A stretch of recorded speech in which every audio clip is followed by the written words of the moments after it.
بسم اللہ الرحمن الرحیم۔ بسم اللہ الرحمن الرحیم، الحمد للہ رب العالمین، والصلاة والسلام علی رسولہ محمد وآلہ واصحابہ اجمعین، اما بعد۔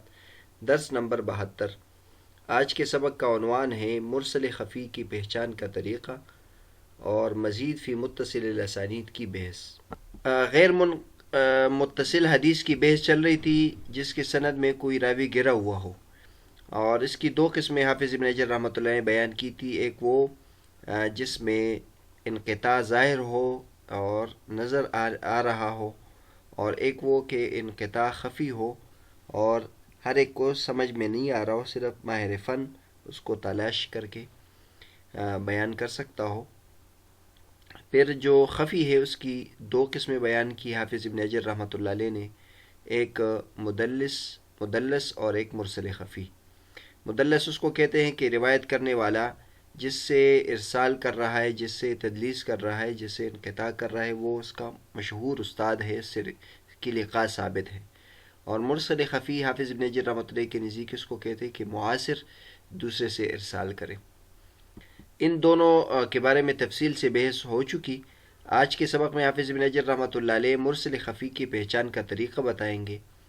کہ کس طریقے سے ہمیں پتہ چلے گا کہ اس روایت کو اس نے اس فلاں محدث سے سنی نہیں ہے۔ اس تدلیس اور ارسال کو کیسے پہچانیں گے؟ ساتھ ساتھ حافظ ابن حجر رحمۃ اللہ مزید فی متصل الاسانید کے بارے میں بھی بحث کر رہے ہیں۔ چنانچہ فرماتے ہیں وَيُعْرَفُ عَدْمُ الْمُلَاقَاتِ بِإِخْبَارِهِ عَنْ نَفْسِهِ بِذَلِكَ أو بجزم إمام مطلع، ولا يكفي أن يقع في بعض الطرق زيادة راو بينهما لاحتمال أن يكون من المزيد، ولا يحكم في هذه الصورة بحكم كلي لتعارض احتمال الاتصال والانقطاع۔ وقد صنف فيه الخطيب كتاب التفصيل لمبهم المراسيل وكتاب المزيد في متصل الأسانيد، وانتهت هنا اقسام حکم الساقط من الاسناد۔ فرماتے ہیں کہ دو راویوں کے درمیان ملاقات نہ ہونا، اس کو کیسے پہچانا جائے گا؟ اس کو اس طریقے سے پہچانا جائے گا کہ وہ راوی اپنے بارے میں خود اس بات کی خبر دیں کہ میری فلاں کے ساتھ ملاقات نہیں ہوئی۔ او بجزم امام مطلع، دوسرا طریقہ یہ ہے کہ کسی ماہر فن، امام فن یقینی طور پر ایک بات اس کے بارے میں کہے کہ اس راوی کے ساتھ ملاقات نہیں ہوئی، یا یہ روایت اس نے فلاں راوی سے نہیں سنی۔ تو حافظ ابن حجر رحمۃ اللہ علیہ یہ بتا رہے کہ یہ دو طریقے تو درست ہیں، اور تیسرا طریقہ حافظ ابن حجر رحمۃ اللہ علیہ بیان فرما رہے کہ یہ طریقہ کافی نہیں ہے۔ ولا یکفی، اور یہ کافی نہیں ہے کہ بعض طرق حدیث میں ان دو راویوں کے درمیان کسی راوی کا اضافہ ہو، کیونکہ اس بات کا احتمال ہے کہ یہ مزید فی متصل الاسانید کے قبیل سے ہو، جس میں زیادتی یعنی ایک راوی کا اضافہ وہ غلط ہوتا ہے اور صحیح وہ اضافہ نہ کرنا ہوتا ہے۔ جبکہ ہم جس صورت کے بارے میں بحث کر رہے ہیں اس میں راوی دو آدمیوں کا آپس میں معاصر ہوتے ہیں، یا دو راوی آپس میں ملاقات ہوئی ہوتی ہے، لیکن اس روایت کو اس نے براہ راست نہیں سنی ہوتی، اس نے ایک راوی کو گرایا ہوتا ہے، تو اس میں یہ گرانا غلط ہوتا ہے۔ اور جبکہ مزید فی متصل الاسانید کی جو بحث ہے اس میں وہ راوی اس میں اضافہ غلط ہوتا ہے، اس اضافے کے بغیر بھی حدیث درست ہوتی ہے۔ مزید فی متصل الاسانید کے بارے میں بتا رہے ہوا یزید راوٍ فی الاسناد المتصل رجلا لم یذکرہ غیرہ، کہ ایک راوی سند متصل ہے اس میں ایک راوی کا اضافہ کرے جس کو دیگر علماء کرام نے ذکر نہیں کیا، دیگر محدثین دیگر جو راویین ہیں وہ ذکر نہیں کرتے۔ اس کی مثال دی ہے جیسے زہری عن عمر بن عبدالعزیز عن نبی بن صبرہ عن ابیہ ان نبی صلی اللہ علیہ وسلم نہا عن المتعۃ یوم الفتح۔ اب یہ حدیث ہے کہ حضور صلی اللہ علیہ وسلم نے فتح مکہ کے موقع پر متع سے منع کیا ہے۔ اس کو امام زہری رحمۃ اللہ علیہ روایت کرے عمر بن عبدالعزیز سے، عمر بن عبدالعزیز روایت کرتے ربیع بن صبرہ سے، اور وہ صبرہ رضی اللہ تعالیٰ عنہ سے روایت کرتے کہ نبی صلی اللہ علیہ وسلم نے فتح مکہ کے دن متع سے منع کیا ہے۔ زاد الراوی یعنی زہری عمر بن عبدالعزیز فی السندی، اس میں جو امام زہری سے روایت کرنے والا ہے اس نے ان عمر بن عبدالعزیز کا اضافہ کیا ہے، جبکہ یہ غلطی ہے، جبکہ سند اس کے بغیر بھی متصل ہے۔ یعنی دراصل اصل میں امام زہری رحمۃ اللہ علیہ یہ حدیث ربیع بن صبرہ سے نقل کرتے ہیں، عمر بن عبدالعزیز کے واسطے سے نہیں نقل کرتے، ڈائریکٹ ربیع بن صبرہ سے روایت کرتے ہیں۔ لیکن جو امام زہری کے شاگرد ہیں انہوں نے یہاں غلطی کی اور انہوں نے امام زہری اور ربیع بن صبرہ کے درمیان میں عمر بن عبدالعزیز کو بھی داخل کر دیا۔ تو اس کو کہتے ہیں مزید فی متصل الاسانید۔ مزید فی متصل الاسانید میں جو اضافہ ہوتا ہے وہ غلط ہوتا ہے، جبکہ مرسل اور مدلس کی جو ہماری زیر بحث صورت ہے اس میں یعنی ساقط وہ کرتا ہے، وہ کسی راوی کو گراتا ہے، اضافہ نہیں کرتا۔ نور الدین ترسا فرماتے ہیں کہ اس کے لیے ہماری دوسری کتاب منہج النقد فی علوم الحدیث ملاحظہ کرے، اور اسی طرح مزید فی متصل الاسانید کی جو بحث ہے وہ آگے مزید آ جائے گی۔ دراصل اس کی جگہ یہ نہیں ہے، مزید فی متصل الاسانید کی بحث آگے صفحہ نمبر 95 پر حافظ ابن حجر رحمۃ اللہ علیہ ذکر کریں گے۔ بہرحال حافظ ابن حجر رحمۃ اللہ علیہ نے مرسل، ارسال اور تدلیس کی دو صورتیں بیان کی ہے۔ ایک صورت تو یہ کہ وہ راوی خود اپنے بارے میں بتائے کہ فلاں کے ساتھ میری ملاقات نہیں ہوئی۔ ایسے کئی راوی ہیں، بعض حضرات نے ان سے پوچھا ہے یا انہوں نے خود بتایا کہ فلاں کے ساتھ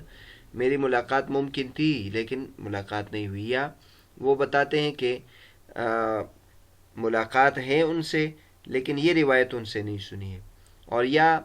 ماہر فن اس کے بارے میں بتائے۔ ماہر فن وہ بہت تحقیق کے ساتھ قرائن دیکھ کر وہ فیصلہ کرتا ہے کہ یہ روایت فلاں نے فلاں سے نہیں سنی یا فلاں کی فلاں سے روایت ملاقات ثابت نہیں ہے۔ جیسے مثلا حسن بصری رحمۃ اللہ علیہ کے بارے میں علی بن المدینی وغیرہ محدثین کہتے کہ ابو ہریرہ رضی اللہ تعالیٰ سے ان کی ملاقات ثابت نہیں ہے، یا دیگر صحابہ کرام سے ان کی ملاقات ثابت نہیں ہے۔ لیکن حافظ ابن حجر رحمۃ اللہ تیسری صورت کے بارے میں یہ کہہ رہے کہ یہ ارسال کو معلوم کرنے کا یہ طریقہ یقینی نہیں ہے کہ مثلا دو راوی ہیں جو ایک راوی دوسرے سے نقل کر رہا ہے، لیکن دوسری جگہ ان دونوں کے بیچ میں ایک تیسرا راوی ہے، جس سے آدمی کے ذہن میں بادی النظر میں یہ سمجھ میں آئے گا کہ وہاں جہاں یہ ان دونوں کے درمیان اس راوی کا واسطہ نہیں ہے وہاں یہ راوی گرا ہوا ہے، جبکہ یہ طریقہ کافی نہیں ہے۔ یہ ہو سکتا ہے کہ کبھی ایسا بھی ہو کہ اس طریقے سے بھی ہم پہچان لیں کہ یہاں یہ راوی گرا ہوا ہے، لیکن یہ ضروری نہیں ہے، کیونکہ یہ ہو سکتا ہے کہ جہاں اضافہ ہے ہو سکتا ہے وہ اضافہ غلط ہو۔ اس لیے حافظ ابن حجر رحمۃ اللہ فرماتے ہیں کہ اس صورت میں کلی حکم نہیں لگایا جائے گا، کیونکہ اس میں تعارض آ جائے گا کہ ایک جگہ اتصال ہے اور ایک جگہ میں انقطاع ہے، اتصال کا اعتبار کرے یا انقطاع کا اعتبار کرے، تو اب کسی ایک جگہ کو ہم ترجیح نہیں دے سکتے۔ اب دیکھیں گے کہ اگر اتصال کے جانب کے لیے کوئی قرینہ موجود ہے تو اتصال کی جانب کو راجح کرا دیں گے، اور اگر جو منقطع ہیں وہ راجح ہیں، اس کے لیے قرائن موجود ہے تو اس کو اس کے بعد حافظ ابن حجر رحمۃ اللہ فرماتے ہیں کہ اس موضوع پر خطیب بغدادی نے مستقل کتاب لکھی ہے، التفصیل لمبہم المراسیل، یہ مراسیل کے بارے میں ہے،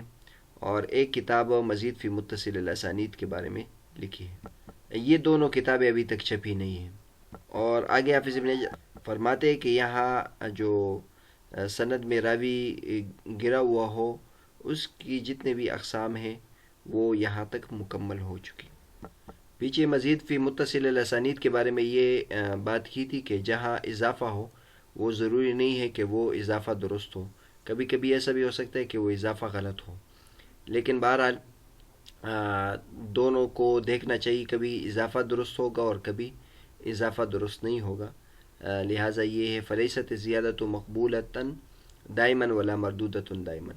کیونکہ یہ بھی ہو سکتا ہے کہ ایک شخص کسی سے بالواسطہ روایت کرے اور پھر چل کر براہ راست بھی روایت کرے، تو اس صورت میں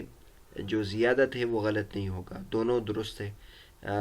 جس زمانے میں اس نے براہ راست روایت نہیں کی تھی، واسطے کے ساتھ روایت کر رہا تھا، تو تو اس کے جو شاگرد ہیں اس نے اس طریقے سے اس کی روایت کی، اور جس زمانے میں اس نے براہ راست روایت کی، اور تو اس سے جو روایت کرنے والا ہے وہ براہ راست بھی اس سے روایت کرتا ہے۔ تو لہٰذا ان جگہوں میں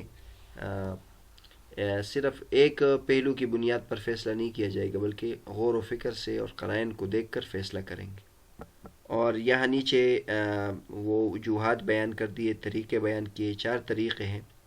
جس سے معلوم ہوتا ہے کہ یہاں راوی گرا ہوا نہ ہے۔ ایک طریقہ تو یہ ہے کہ ہم نے تحقیق کی، پوچھا، اور پھر معلوم ہوا کہ راوی کی مرویانوں سے ملاقات نہیں ہے، جیسے حسن بصری رحمۃ اللہ کی ملاقات ابو ہریرہ رضی اللہ تعالیٰ عنہ سے نہیں ثابت، کیونکہ ابو ہریرہ رضی اللہ تعالیٰ عنہ بصرہ آئے تھے تو حسن بصری رحمۃ اللہ مدینہ چلے گئے، اور جس زمانے میں وہ مدینہ میں تھے یہ بصرہ میں تھے، جس زمانے وہ بصرہ آئے یہ مدینہ چلے گئے تھے۔ لیکن یہ ایک اختلافی مسئلہ ہے، یہ بھی ذہن میں رہے کہ یہ اختلافی مسئلہ ہے، بہرحال بعض علماء کرام یہ فرماتے ہیں۔ دوسرا طریقہ ہے کہ امام فن کہے کہ فلاں کا فلاں سے سماع ثابت نہیں، یا راوی خود اقرار کرے، اور تیسری صورت یہ ہے کہ ایک جگہ براہ راست نقل کرے، دوسری جگہ تصریح کرے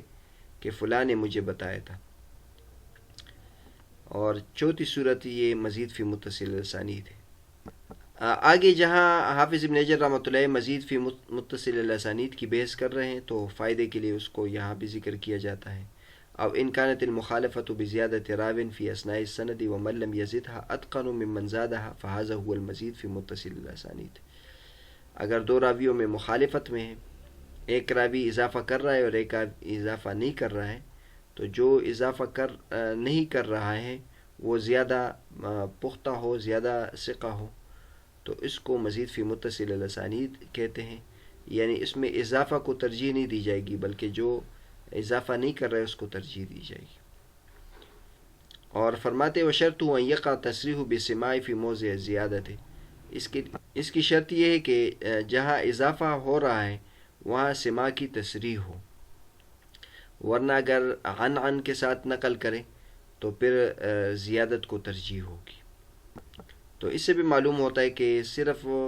ہر جگہ زیادت کو ترجیح نہیں ہوگی، ہر جگہ انقطاع کو ترجیح نہیں ہوگی، دیکھ لیں گے اور قرائن کو دیکھ کے فیصلہ کریں گے۔ بعض جگہوں میں وہ اس کو مزید فی متصل اسانید کے قبیل سے بنائیں گے، اور بعض جگہ اس کو مرسل خفی کے قبیل سے۔